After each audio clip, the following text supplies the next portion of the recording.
नमस्कार मंडळी, आज आपण पाहणार आहोत पुदिन्याची 1 महिनाभर टिकणारी चटणी कशी करायची। त्या चटणीसाठी मी इथे परातभरसा म्हणजे 2 मोठ्या पेंड्या पुदिन्याच्या घेतलेल्या आहेत, स्वच्छ निवडलेल्या आहेत। आता मी हे धुवून घेणार आहे। पुदिन्याच्या चटणीसाठी मी इथे हिरव्या मिरच्या 15 घेतल्यात, लसूण 20-25 पाकळ्या घेतल्यात, 2 गड्डे घेतले सोलून, 6 बर्फाचे खडे घेतलेत कारण ह्यामुळे कलर बदलत नाही पुदिन्याच्या चटणीचा। कोथिंबीर 1 वाटीभर होईल एवढी घेतले, आलं 1 इंच घेतलेलं आहे, तेल आपल्याला लागणार आहे 1 चमचाभर।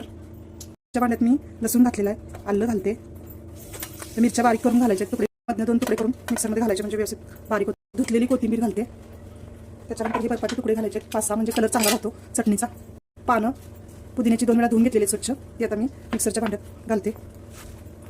2 वेळा धुतल्यामुळे स्वच्छ पानांवर काही घाण असेल तर ते निघून जाते, त्यासाठी मी धुवून काढलेले आहेत।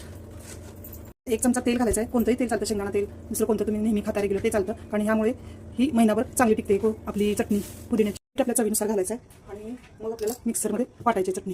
आपली पुदिन्याची चटणी अशी मस्त झालेली आहे।